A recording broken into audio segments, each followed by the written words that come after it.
وليحملن أثقالهم وأثقالا مع أثقالهم وليسألن يوم القيامة عما كانوا يفترون.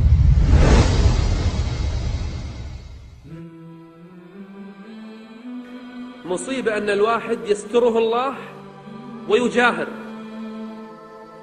يقعد أمام الناس، أنا يقول حق ربعه أنا البارح كنت مع وحدة، طلعت وياها، خدعتها، ضحكت عليها، أنا سافرت البلد الفلاني، سويت وفعلت وارتكبت. يبيت يستره الله ويصبح يحتك ستر الله عليه. هذا لا يعافيه الرب عز وجل. يعافي الله من فعل المعصية نادما، من فعل المعصية خائفا، من فعل المعصية زلت قدم بستر، فلما فعلها مباشرة ندم واستغفر وأناب ورجع إلى الله عز وجل وعزم ألا يرجع، هذا يتوب الله عليه. أما الذي يتحدى ربه، أما الذي يجاهر، أما الذي يبي يستمع الأغاني ويسمع الناس كلهم سمعوا ترى أنا أسمع أغاني، أما التي تريد أن تجاهر بالمعصية هذه لا يعافيها الله عز وجل.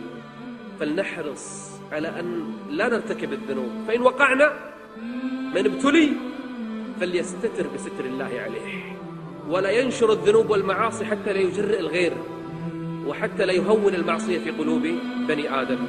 نصيحة للأزواج، بعض الأزواج أول ما يتزوج على بنا مع زوجته علاقة حلوة وتوه بادي ويقول أنا ببدي وياها بداية جديدة، شو يسوي؟ يقول لها أسرار في الماضي حتى أكون صادق معاك، ترى أنا كانت لي علاقة بوحدة وكنت كل يوم أطلع مع وحدة وكنت أفعل الحرام وكنت أشرب الخمر وأنا قبل ما أتزوج بليلة كنت في كذا وكنت، حتى يصير أسودا أمام زوجتي ما خلى لها شيء.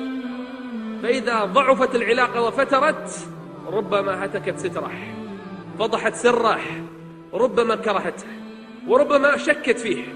نفس الشيء المرأة تستر نفسها، فإذا تزوجت فضحت نفسها. ليش؟ خلاص نبدأ بداية جديدة، عفى الله عما سلف، من تاب تاب الله عليه. نبدأ بداية جديدة ونستر أنفسنا.